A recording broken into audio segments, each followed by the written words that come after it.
Good evening and welcome to another edition of Scotland at 7.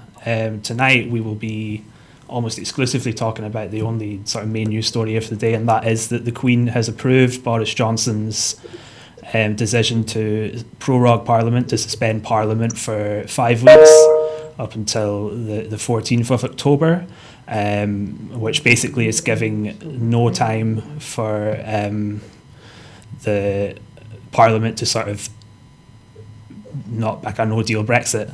I'm joined in the studio by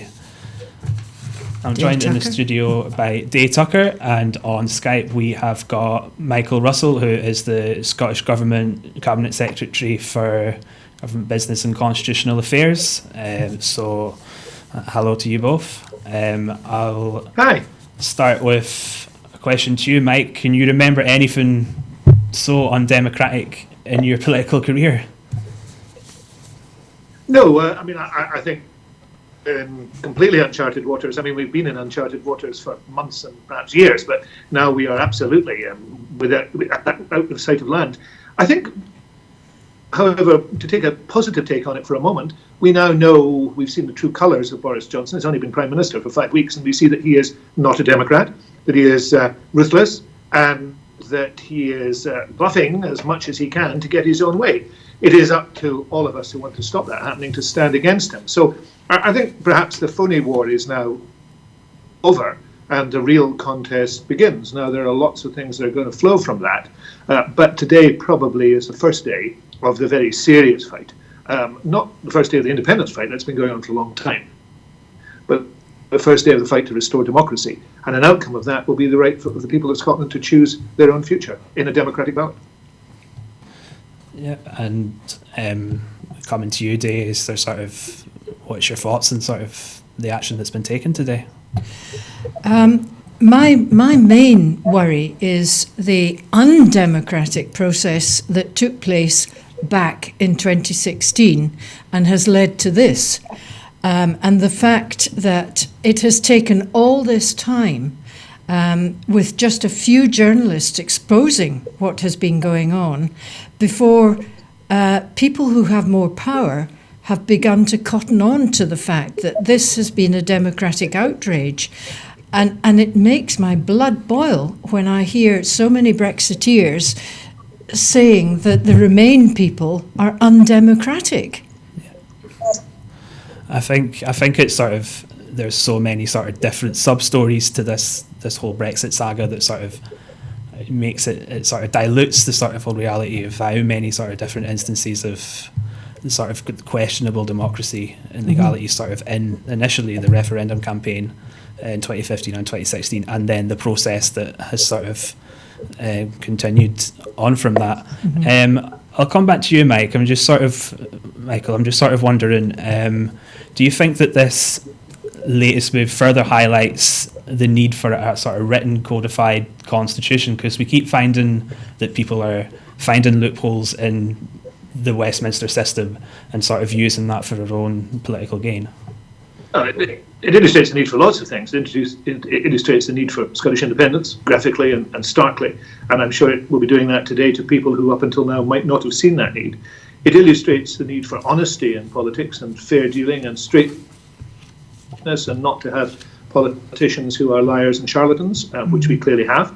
But it does illustrate the need for a modern democratic system of government. I mean, when you think about it, in almost every other country, what has happened today would be played out in the full glare of publicity. There would probably have been a need to go to a constitutional court and to ask for the Parliament to be prorogued, and there would be open arguments.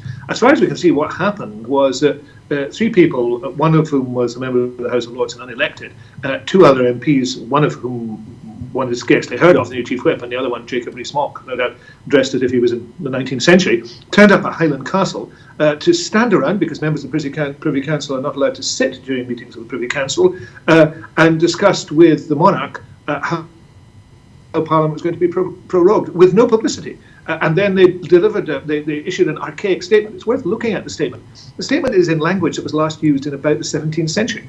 And you look at this and you think, we're better than this. Yeah. This is nonsense. We shouldn't be doing this any longer. We shouldn't be doing it this way. So that does require tackle. But the most important thing, the thing that we need to focus on is, as most people who will be watching this will be nationalists and want to see independence. This does move us into another dimension of the independence argument. I mean, we, in a sense, what the UK government has done up until now has been to stand off that argument and to try and to try and suppress it by not paying attention to it. There is now a direct challenge, and there could be, as the First Minister said today, a direct challenge to the Scottish Parliament. So we will have to be ready for that, and we shouldn't get mad. We should get even. Absolutely. Yeah, I could definitely agree with that. And I guess coming to you, Dave, just for your thoughts on sort of where this leaves British democracy, I suppose. Well, it leaves British democracy in tatters, as far as I'm concerned. The bigger worry is trying to get through to people who are blind to what is happening and seem to accept that it's all right to cheat and to lie, and it's all right for politicians to lie. It just, because of my age, I remember how politicians used to be, and okay, they were never perfect, but the level of lying that has happened within the last decade has really been shocking. So democracy has died, not least because politicians think it all right to lie to the public. So there's no trust anymore. I think so. I think there can almost sort of be a sort of idea of sort of British exceptionalism, and sort of the idea that we've got an unelected Prime Minister that was elected by about 80,000 members of the Conservative Party out of a country of 60 million. Yeah. And then this Prime Minister is taking this course of action to suspend Parliament when it's about to make one of the biggest decisions of its career. So again, I mean, Theresa May was... Sorry. If you really want to get outrage, what you should do is and I think we can move on from outrage. Outrage, is the emotion of the morning. We're now in the evening. We should be planning what we're going to do about it. But if you really want to get outrage, watch the clip with Alistair Jack, who is apparently the Secretary of State for Scotland. I know there are people watching us who don't know that, because he's not exactly full of presence. But he was standing on the steps of the Scotland office in Melville Place in Edinburgh, completely out of his depth, absolutely out of his depth, and saying things which he knew weren't true. But doing them because he'd been told to do so by Boris Johnson. And you look at that, and it is sort of, chemical alley. It is that ridiculous nature of the UK government now, that they expect people to believe anything they say, and they think there are no consequences for saying anything that is untrue. And you look at him and you think, this guy isn't going to win. Yeah. He's just not going to win, because no matter what he does and no matter how much bluffing he does, he's not going to persuade the people. And in a democracy, in the end, no matter how they play about, no matter what they try and do, it is the votes of the people that count. Yes. Yes. Quite agree. I'd be curious to hear your thoughts, Michael, and how do you think other countries are sort of looking upon the UK today and seeing this action being taken and seeing an unelected Prime Minister try to suspend Parliament to push this no deal through? I know, the term banana republic is not used much now and probably shouldn't be used, but that's what it looks like. I mean, it looks like a country that has lost its democratic and political marbles and just has no idea what it's doing. There's a whole range of press cuttings which I've seen during the day and broadcasting commentary from throughout the world, and it is just incredulity. I was sitting next to a very distinguished senior European politician at a Burns supper in Brussels earlier this year. And she said to me, look, growing up, she regarded the English primarily, she said, as people of amazing rationality and amazing ability to run things. And she now looks and thinks maybe she was wrong, or maybe some collective delusion took over. And I think it's very important that we differentiate Scotland from that we show that we are still people of rationality and thought, and that requires us then to have a rational and a structured response to what is taking place. And rather, I mean, I understand people are very upset, and I'm upset, I'm annoyed too. But I do see tweets from people, and I do see emails from people where they're throwing their hands up in horror and saying we're all finished, we're all doomed. That's not the reaction. The reaction we have to have is how do we resolve this, and how do we go forward resolving it, and we have to say that to a global audience. I mean, every opportunity I get, every opportunity Fiona Hislop gets and my colleagues get to speak to ambassadors and ministers and other governments, we do it on the basis that we are rational and sane people, and somewhat upset and saddened by what we're seeing south of the border. But we can't, in the end, save them from themselves. We've tried, but we failed. Yeah, yeah, absolutely. There's been a sort of widespread reaction to the news today. Guy Verhofstadt, the European Parliament's Brexit negotiator, has said that taking back control has never looked so sinister, obviously, so a reference to the Brexit Party's initial sort of slogan of take back control of our parliament, and you're now sort of seeing that play out in Parliament being sort of suspended, so there's quite a bit of irony there. Another lie. I see the President of the European Parliament, the Italian President of the European Parliament has tweeted in both English and Italian a message which simply says that it's a sensible thing to have parliaments in position and for people to be able, politicians to listen to politicians, and quite clearly, he uses the hashtag prorogation. Quite clearly, he is also saying, as diplomatically as he can, something has gone badly wrong here, and it has done. And we have to say that. We have to say that loud and clear, and we don't accept it as normal, and we don't accept Alistair Jack standing in Melville Place telling lies, because we just don't accept it, and we say this isn't true. Exactly. I think that's the thing, is we can sort of be. It's very easy to sort of get sucked into this. The sort of this is normal, and that's what Alistair Jack was saying. That's what Jacob Rees-Mogg was saying. That this is just a normal procedure that is sort of being done to do that, and it very clearly is not normal politics. Politics hasn't been normal in this whole Brexit process, and it's sort of people are getting a bit more sort of used to the idea of the abnormal being the normal. I mean, you've even had John Bercow today sort of condemning Boris Johnson's decision today as sort of it's undemocratic, and you sort of wonder what parliamentary procedures could the opposition take to sort of combat this. So I'm just wondering, Michael, what do you think the sort of odds are for when Parliament reconvenes next week? This is a structured, careful response, and it has to be from all the parliaments. The Scottish Parliament goes back into session next week, and we'll be debating the no deal issue on Thursday. We will see where that goes, but I hope the Parliament will unite against a no deal, and it will be a test for the Tories if they are going to stand up to Boris Johnson and to condemn a no deal, or whether they're not.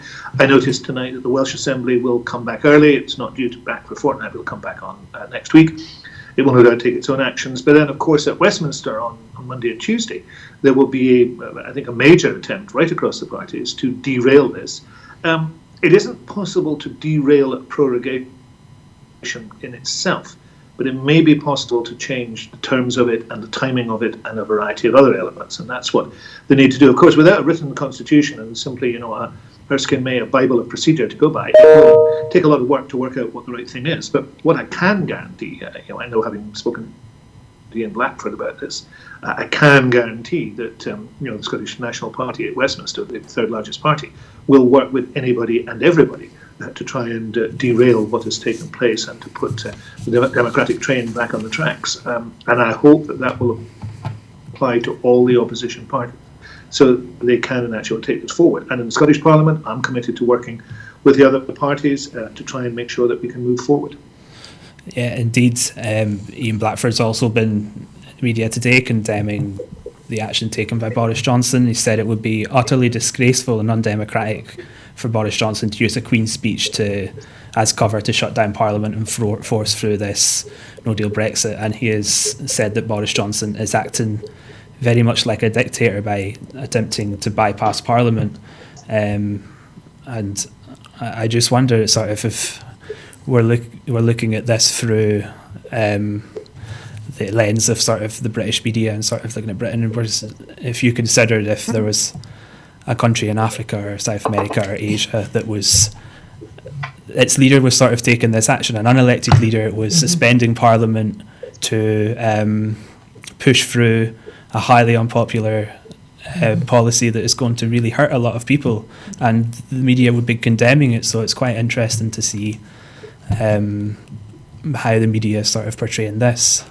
Yes, but the media are part of this global oligarch elite, are they not?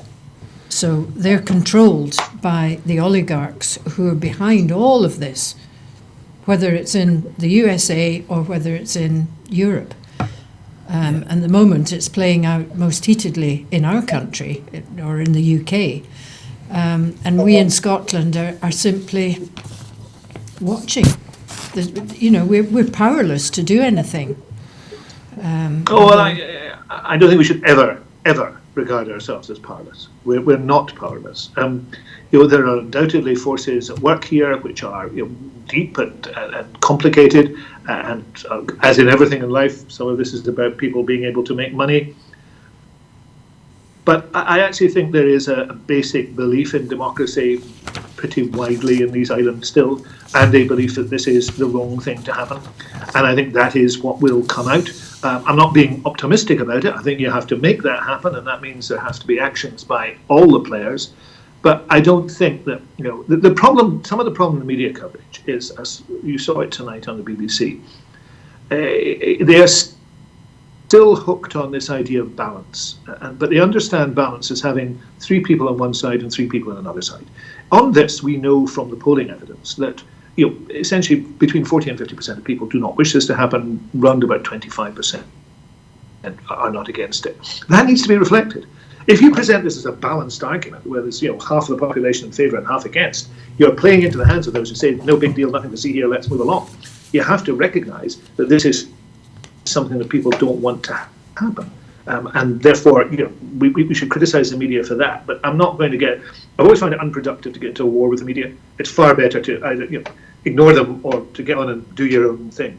I mean, people often criticise me for that, but then I say, the Scottish National Party has been elected to governments 3 times, and only on one occasion did it have a single newspaper that backed it. So let's think about that.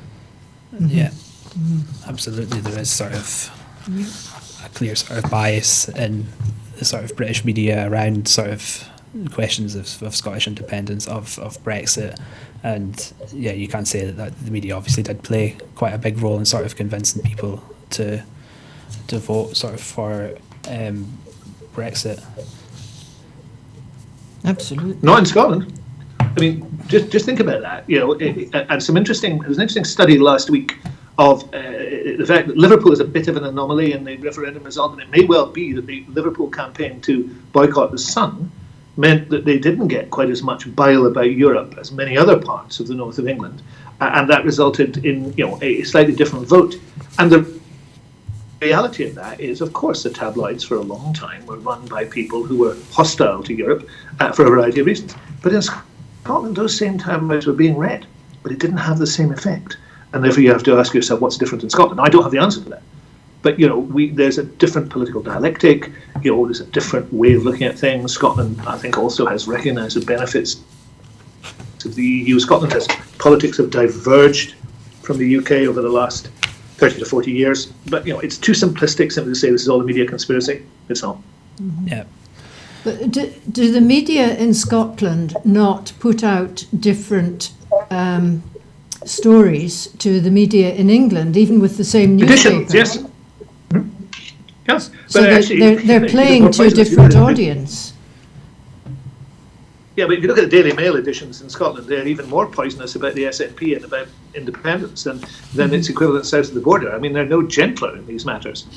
But there is editionising. I mean, I don't discount the importance of the media in these matters, but equally I don't think it's productive simply to say it's all their fault and that we are powerless. Neither of those things are absolutely true. Mm-hmm. Mm-hmm. Absolutely. So John Bercow has sort of said that this move would be sort of an offence against the democratic process for Brexit. Now, I believe it would be the 14th of October that Parliament would reconvene in this, and then a Queen's speech would be put to the Parliament, which would then sort of be voted on. So I'm just wondering if that speech, if the government loses that vote, do you think there's enough time for an alternative government to sort of be formed in that time between then and the 31st of October? Every week that passes makes it harder to do things. There really has to be some progress on this next week at the House of Commons before prorogation has to be suspended or cancelled or reduced. I think it becomes more difficult when you get to the 14th. There's a formula around the Queen's Speech where the Queen's Speech is given and there's a debate on the Queen's Speech. So I think there are difficulties in there. But nothing is impossible, and I still think that there are plenty of opportunities for things to happen positively. But the important thing is for people to agree to act together. If they do not act together, this will not happen. Now, what's happened today with Boris Johnson may have alienated some middle-of-the-road Tories who would not normally have gone on and rebelled against their party. But they may decide that they are going to do so because they're so horrified at it. So that may have forced some people into the opposition camp in terms of stopping a no deal. Remember, it's not just about stopping a no deal. In Scotland's terms, it's about stopping Brexit, because Brexit we didn't vote for and will be very bad for us. So we just have to be careful stage by stage on this. The answer for Scotland is only partially to make sure that Boris Johnson is called to account. It is also to make sure that Scotland gets the right to choose between any type of Brexit and remaining in the EU or rejoining the EU. Do you believe that the opposition party should go for a no confidence vote when Parliament reconvenes on Monday? I think that's much harder to do than to have some means of grabbing hold of the Commons agenda. I'm not an expert in Commons procedure, but that seems to me, from what I've read, an easier thing to do. I think a vote of no confidence is very hard for any MP of a party to vote against their party, and it is political suicide, of course. So I think I'm not sure whether there are enough Tory MPs who would do that. But in terms of grabbing hold of the agenda and the legislative means of controlling the House of Commons by the opposition parties and backbenchers, not by the government, is the issue. Yeah, and just at the moment. On you go, Michael. Wait. No, that's it. I'll just come to you, Day. Is how can you see sort of any sort of alternative government being formed? Is there any sort of way you think that government could be made up or sort of constitute itself? Oh dear, I'm a bit gloomy and doomy about it all, I have to say. I think many of us are. And I just wish we could say, right, we've done our best, we've tried to be good guys and help where we can. We've been rebuffed and rebuffed and rebuffed and dismissed and dissed and all the rest of it. And I'm tired, and I just want to be able to walk away and hope that the UN and the EU are going to welcome us in and save us from this hell that is Brexit. By welcome us in, do you mean... We have to choose. We have to choose. I mean, there's no doubt about it. If we choose to be independent, I'm absolutely certain that we can be independent and then we can be in the EU. There's negotiation to be had, but it can be done, and it can be done to our advantage. But we have to choose. It will not. The EU will not say come away and take the weight off your feet. And we're glad to see you. If we do it in the right way, we'll be able to do it in a way that will benefit us, and it won't take that long. But we have to choose, and therefore Scotland has to have the opportunity to choose between Brexit Britain or a future as an independent country in the EU, and we have to make an active choice. But why do we have to get permission after all that has happened? Well, because that's the constitution under which we live. I don't want to go into as a constitutional history lesson, but I was there in the House of Commons in 1997 in Donald Dewar's room with Alex Salmond when we discussed the bill and the fact that the devolution bill, that there would be no glass ceiling to stop Scotland becoming independent, because you and I are moderately old, Day. We remember these things. At the time of devolution, when people voted for devolution, there was a great fear that the bill would contain something that stopped Scotland moving on. Now, the compromise was that there would be no such thing, but there would be a mechanism that required the Constitution to be resolved, which was reserved, to be resolved by both houses, both the Scottish Parliament and Westminster. And that was an innovation, because that hadn't happened before. There hadn't been a Scottish Parliament. So we need a Section 30 order in order to do that. Now, that is a weakness. And 20 years on, we see that that is a weakness. But if we were to move in a direction that ignored that, we would run a risk. And I'm simply putting the risk there. I'm just explaining the risk. Mm-hmm. We would run a risk that we would not be recognised as having done this constitutionally. That would create big problems for the EU and for Spain and for others. Spain has been clear that as long as we do it constitutionally, they couldn't object. But if we didn't do it constitutionally, they could do so. There would also be an opportunity for those who are against independence to boycott a referendum and to make it, iffy and the outcome iffy. So, this has to be done properly. Now, there are huge difficulties in this, but it can be done. And I mean, one of the issues that, we are thinking about day in and day out is how we can accelerate this process. Yeah. So, well, thank you very much for that explanation. I bow to your wisdom. There's no wisdom, it's just age. I will that's what happens. Hold my hand and just trust in you. I was just wondering whether it's not so much as getting permission for a second referendum, but sort of getting a legal sort of agreement in place, similar to what we had in 2012 with the Edinburgh Agreement then, for having a second referendum, and how we sort of go about reaching an agreement with. Yeah, we put the 2012-13 arrangements on their head. We're bringing through a referendum bill that will allow us to hold referendum, because strangely we don't have that bill. I mean, we're entitled to do that because we have the charge of our own franchise. What we can't do is take actions in areas that are reserved. That's the basis of devolution. Now, devolution is a delicate dance around the sovereignty of the Westminster Parliament. The sovereignty of Westminster Parliament is a medieval fiction, but that's the system we're in. So what devolution has to do is to recognise where the powers lie, and we can't act where other people's powers are. They also can't act where our powers are. There's a great myth about devolution, that there's a hierarchy of governments. There isn't. There's a hierarchy of parliaments. The Westminster Parliament regards itself as sovereign. There's no hierarchy of governments. There are areas which are the responsibility of Westminster and areas of the responsibility of Holyrood, and that's how it should be. But we are in the situation, but because a referendum on the Constitution would deal with a reserved matter, that requires a Section 30 order. If you're going to deal with something that's not in your competence, you have to have the agreement of both parliaments. That's where we are. But believe me, the best minds, and they're not mine, but the best minds, work on this on a daily basis and to try and find our way forward. It's not easy, but that's the work that's being done. Okay, so I'm just wondering, even though if we try and sort of get a legal agreement with Westminster for a second referendum, and it is sort of denied us, that what steps can we take then? I'd be curious to know. Political pressure is the issue here. That's what worked in 2012-13. When we were elected in 2011, we had an overall majority, and it was quite clear that we were in the circumstances in which we had the right to do it. We have a mandate at the present moment, and that's not acknowledged by Westminster. But interesting, it is now acknowledged, for example, by Jeremy Corbyn and John McDonnell, which it wasn't 6 months ago. Yeah. Mm-hmm. So there is progress being made on this. And if we look at the situation when the Scottish Parliament was created, then over a period of time moved from the Tories saying nobody was interested in this was a complete distraction, to the end that there had to be progress on the Constitution, and they paid the price for making no progress on the Constitution.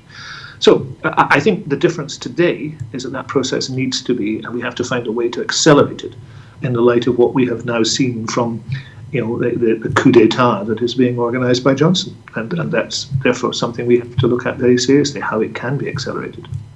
Is that something we can expect to hear more about soon from the SNP? The First Minister and I have both said in the last few weeks and months that if we're required to do so, we would seek to accelerate the processes we're engaged in.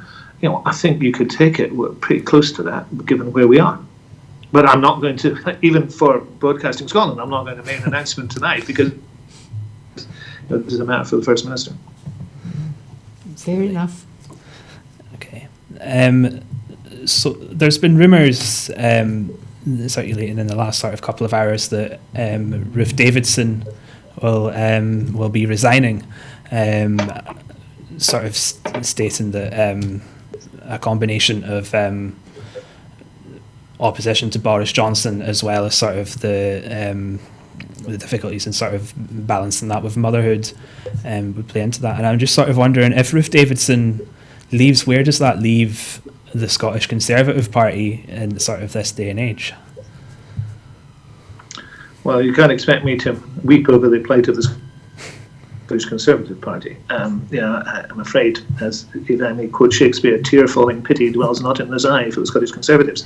I feel personally for Ruth, I think it's been tough for her in the last few months. I think that's been obvious to anybody who's watched her in the Scottish Parliament after she came back. I don't think her heart was in it, and it must have got a lot worse when Boris Johnson was elected. I mean, if you remember, she backed various people for the job, Gove, then Hunt, and got nowhere. Then Mundell was turfed out of office. Allegedly, she doesn't get on with Alistair Jack, whoever he is. I mean, I don't think many people even know who he is. I think in all those circumstances, maybe enough is enough. I think for the Scottish Tories, it does indicate that the great dream, that Ruth Davidson as First Minister, is not going to be. I mean, for the rest of us, it was a nightmare. But I think we've all woken up, and it's just not going to happen. Mm-hmm. Yep. Absolutely. And there's also today, so Dave, what would your sort of opinion on sort of where this leaves the Scottish Conservative Party? In the doldrums. Who could replace Ruth Davidson? Who would they choose? There's not a great pool of talent there, is there? There's not really any sort of standout figure, I would say, that I could see. No. Watch Adam Tompkins. I think Tompkins is very ambitious, and he was the one who made the statement today about backing Johnson and prorogation. So I think he was out of the traps quickly. I think Tompkins is ambitious. I think it's sad what's happened to him. He was a respected academic. I think his behaviour, for example, over the continuity bill was pretty disgraceful, where he knew and must have known that the verdict of the court was not as he was describing it, which is not a good thing for an academic lawyer to be doing. No. So I think Tompkins, Murdo will want another shot, but Murdo's been wanting another shot for a long time. We'll just see who goes for it. But I think the real issue here is not who's going to be the leader of the Scottish Conservatives, it's what the Scottish Conservatives are going to be able to say. Yeah. Are they going to be a Johnsonian hard right party? And if they are, is there any market for that in Scotland, except in tiny pockets? Not in Scotland, I don't think. No. You think there might be? I don't know. I mean, there are Brexiteers around, and the Brexit Party gets some support. It may be a natural place for the Tories to move it into that hardline pro-Brexit position. They would get a vote. They might get 10%, perhaps on a good day. But I think the glory days, the idea that they would have it be an administration or be an administration with coalition or somebody else are going to disappear pretty fast. I think at a Westminster election they'll be pretty much wiped out. And given the nature of their MPs, that's a jolly good thing. Could it be a Westminster MP that could go for the leadership of the Scottish Conservative Party? I doubt it. I don't see how that would work in terms of FMQs and stuff. You'd have to have a stand-in. Now, of course, Alec Nicola did it for a while, but I just don't think that works. In these circumstances, in opposition, I think it would be one of the 30. They have 31. There are some of them you can rule out automatically. You couldn't send them for the messages, frankly. But there are some who would be perfectly capable of leading the Scottish Conservative Party. Whether they can lead it in a way that attracts more support is another issue. There's also a problem with the cult of the personality. Ruth's had the cult of the personality. I noticed in the Shetland by-election, it's not the Tory candidate, it's Ruth Davidson's candidate, according to the leaflets. And the trouble with the cult of the personality is if the personality falls, what have you got left? I've had numerous sort of leaflets through my own letterbox or for different elections, and it's like essentially it's the Ruth Davidson party for the election of Ruth Davidson. It's not the Scottish Conservative Party, and I think the Scottish Conservatives losing Ruth Davidson, the brand, is quite a significant loss, I would say, because I think she's kind of what's attracted a lot of people to the Conservative Party, because she's different, a different sort of person to sort of what you would expect Tories to be. Yeah, bizarrely. People like her. I mean, I don't. I don't dislike her, but I'm fairly immune to her political persona. But there are people who like her. I remember doing an interview with LBC and being chastised by whoever the interview was, and saying what a wonderful politician she was. I've always felt that wasn't true, but I'm sure that she says the same about me. So I'm not that bothered about it. We agree to differ, but I do think that probably personal issues are strong. I mean, it's been tough doing what she's done, and I think maybe she just decided enough is enough. As she does go tomorrow, I think that's almost exactly a year since Kezia went. So politics is, to quote Margaret Thatcher, a rough old trade. Mm-hmm. Indeed, it is. Yes. Yep. So we'll move on from Ruth, and Joanna Cherry has been tweeting today. She said that she has asked the Scottish Court for a hearing tomorrow on the legality of the proroguing of Parliament. And that case is coming up on the 6th of September. So I'll bring you in, Day, on this, and what's your thoughts on that? I'm a great admirer of the skills and the intellect of Joanna Cherry, and she's a very good speaker. I do watch BBC Parliament quite a lot, and she's always a joy to watch. She's very clever, and she has led the way on this, but she's had to kind of step back because she's SNP, which makes me cross, but that's the way it is. Joe Mom has come in, and he's obviously more acceptable to the majority of people, but without Joanna, and who else was it? There was another SNP. Was it Alan I think Smith? Joanna's still fairly active in it, isn't she? Yeah. Oh yes. But in terms of the media. Well, I don't know. I mean, I'm a big fan of Joanna's, and I know her very well. And I wouldn't stand between her and a television camera on these issues. I mean, I think she'll make sure that she is heard, Yes. and she should make sure she's heard, because Yes. she is a Scottish lawyer, and it Yes. is in a Scottish court. Yes. I know Joe Jolyon. He's very good, and some of the stuff he's done has been excellent. Yes. But the two of them together are going to be Yes. able to do this. We just have to Yes. see the interdict. And- This, I think, tomorrow. and we're Alan going as for well, interdict Alan to see Smith. whether- And Yeah, Alan and- Smith. Yes, and we'll just have to see what happens with the interim Yeah. interdict. But I think, all credit to her. She took forward the case with the European Court of Justice. I have to say that, I was sceptical about that, and I've said to her, I was wrong to be sceptical about it, because the case worked out there. We'll now see what happens. Yes. The trouble is, you can't predict what will happen in a court case. Yeah. Yeah. Yeah, and just when you were talking earlier, Michael, about sort of making sure that all of the opposition parties sort of work together to sort of combat this sort of no deal Brexit, and of course, Labour didn't vote and didn't support Joanna Cherry's sort of motion in Parliament, which was trying to push through Yes, force the revocation of it. very sad. And the tribalism that you see on these things has been very unfortunate indeed. And I don't want to make things difficult for getting an agreement, but it has been clear that I think somebody was saying this morning, Corbyn hasn't so much opposed Brexit as stood to one side of it. Yeah. And I think this has been a major weakness. And then when the history of this is written, will be seen to be a major weakness. I mean, if Corbyn had stood up and opposed Brexit at the right time, I think he would be much closer to being Prime Minister. I think that was for whatever reasons, a major misjudgment that might turn out to be very damaging for everybody. We don't know.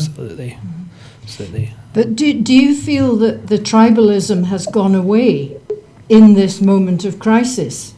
No, I don't either. No, not yet. I mean, Jo Swinson's performance was pathetic. She needed. Corbyn has an absolute right, as the leader of the opposition, to be considered as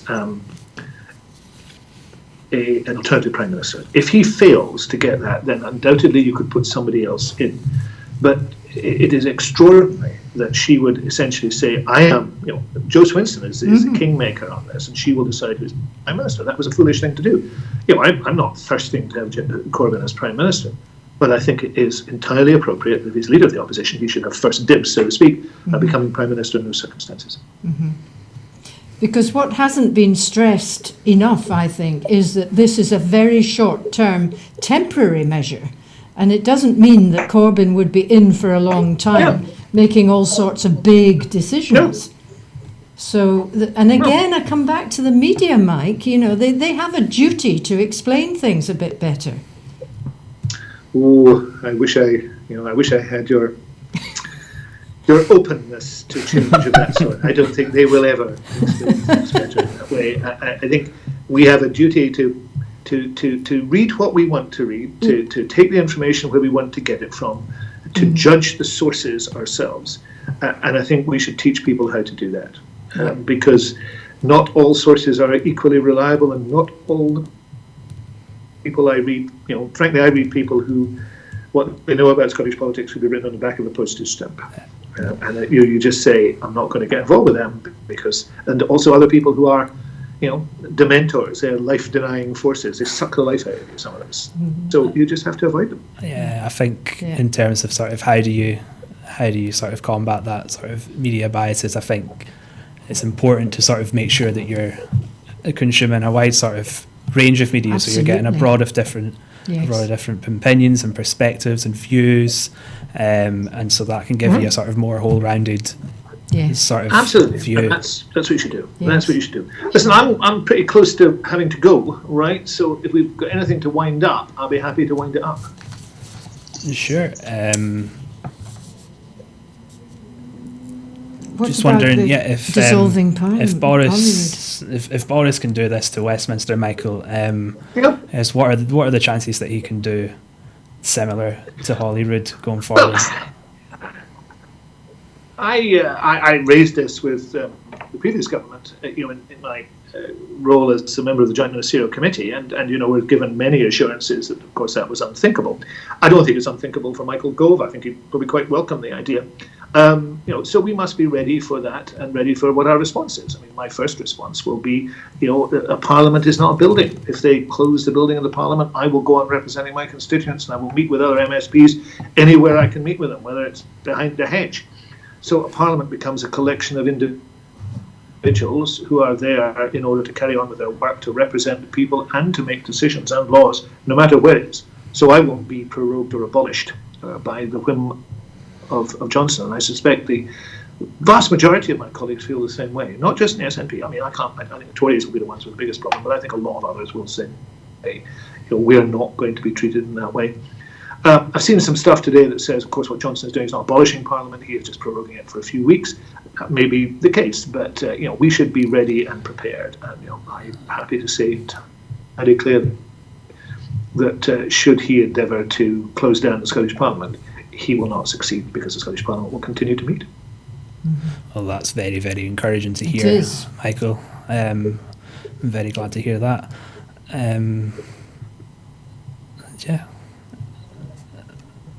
Anyway, look, it's been good. I haven't actually done it by Skype with you before. I'm happy to do it again at some stage. But wonderful. Well, it's been lovely speaking to you, Michael, and hope to hear from you again soon. Great. Same from me. Let's do it again. Cheers, Dave. Bye. Bye. Bye. Okay. What do you make of that? Well, yes, I'm a little bit more hopeful. The Covenanter spirit seems to be coming out there, that even if Boris tried to do that sort of thing to Holyrood, that our own MSPs wouldn't stand for that. And after all, it is only a building. It's a wonderful building, but it is only a building. And we can meet all over the country, and they've already started doing that anyway, taking the cabinet round the country, which I don't think they do that down south, do they? I've not heard of it before. I've heard more of the Scottish Government cabinet, for example, meeting in different cities, across the country, and sort of bringing taking the Parliament to the people, essentially. Yep. Which is how it should be. Yes. I think we as a nation are quite strong, and yes, we've all got different ideas and different aspirations and different ends to our journeys, but I think we will get on a lot better than the divisions that there are down south, I think, are much greater. I've struggled to believe that the divisions that we were accused of during the 2014 referendum were as great as some people try to make out. I mean, I was on the losing side, but I remember all the meetings and the panel discussions with great joy and pleasure, and the camaraderie that there was. Why should that be? If we're the losers, but I don't feel divided. I certainly look back on sort of my experiences of the 2014 campaign, sort of Great Iron Nation, and especially just there being a vast variety of different people from different political backgrounds sort of coming together to form the Yes campaign, and then people with different policies. There's socialists, there's people of centre-left, even but do you know what? Did you ever go to a meeting and you're all talking about different things? Did you ever use the word left or right when no? Rarely. This is what I found as well, and yet it's bandied about so much. If you're not far left, then there's something wrong with you. If you're not far right, there's something wrong with you. And if you're in the middle, well, you're doomed. But I think that sort of spirit of unity and diversity, when we were sort of from the Scottish referendum in 2014, I think the UK Parliament right now, certainly the opposition leaders could do quite well to sort of take that spirit and sort of work together in a form of sort of a unity government or a national emergency government, where you've got Jeremy Corbyn as Prime Minister, and then you've got the leaders of other opposition parties taking on different roles. So you've Caroline Lucas, for example, you could have as Environment Secretary, and just have a government of national unity just to steer us out of this crisis that we are driving headfirst into. I'd just be keen to hear your thoughts on that. If you think that could be something that would work. Well, it would, except history tells us, and I mean recent history, I'm not talking about ancient history. History tells us that this party loyalty thing is just, it drives everything, and they're not looking at what's good for the whole UK. They're just looking at what's best for their party. Exactly. And I don't remember that during our referendum in the 2014 one, because it was all about what was best for Scotland, and I think it still is. Or in the case of the Unionists, it's all of what's best, in their opinion, for the whole UK. But down south, it doesn't seem to be like that at all. It's more about their parties than it is about the country.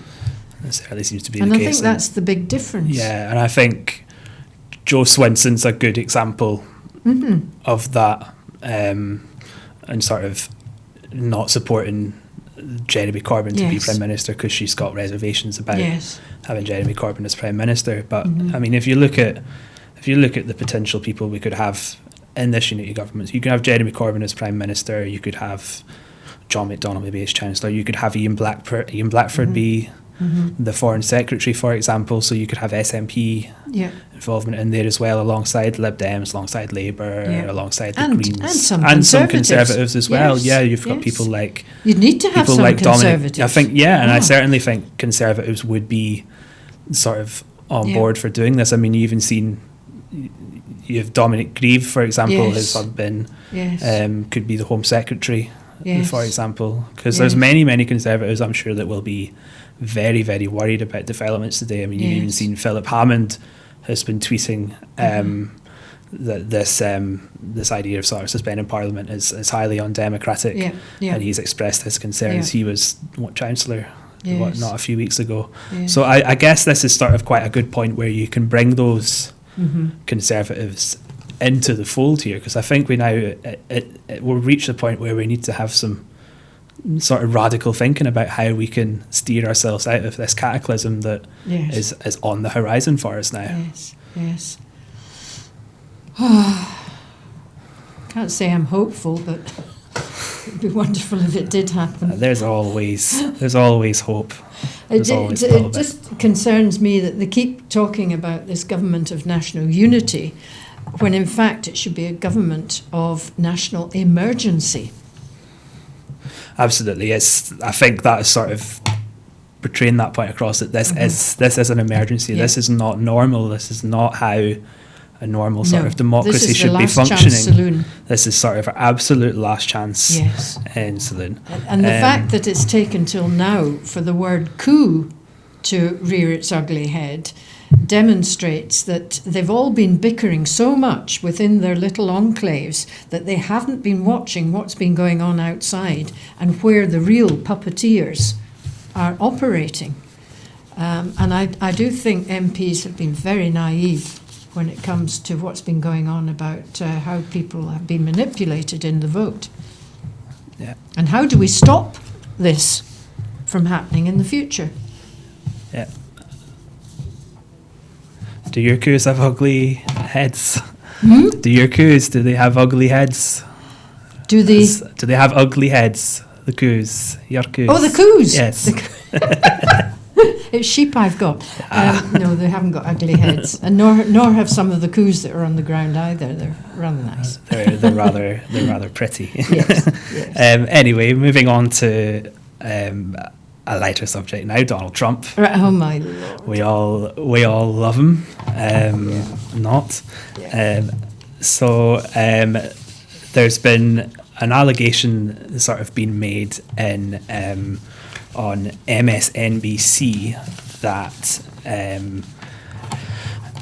Donald Trump has taken out loans on some of his properties, or sort of has taken out loans, and that some of these loans have been co-signed by Russian oligarchs. These loans are from Deutsche Bank, and there's allegations. This is one source that is saying this, that these have been co-signed by Russian oligarchs, Right. which is quite, if that allegation proves to be true, it is quite a scary sort of prospect to think that the president has got loans sort of that have been co-signed by Russian oligarchs, especially with the sort of connections that Trump has had to Russia sort of in the past. Yes. It doesn't surprise me, but why does that not all come out in the Mueller report? You know, what scared Mueller to prevent all this coming out? Because there was just hints of it. It was just sort of kind of hinted at, and Mueller gave quite ambiguous sort of statements at the time, sort of he wasn't either saying that Trump was sort of culpable for sort of Russian collusion, but he wasn't saying that he wasn't either. So I think there's still a lot of questions to be answered, at least in that subject. But it's just, it's the same. There's just another story about Trump in the media. Everyone will have forgotten about it by tomorrow, because there'll be another sort of Trump. Yeah. And I mean, okay, just because he's the president of the United States, and the Russian connection is very, very bad, if it's true. But, you know, there are plenty of other people out there probably getting loans from the Russian government who are manipulating us. Whether they're MPs or not is a different matter. But even as individuals, perhaps they're newspaper moguls.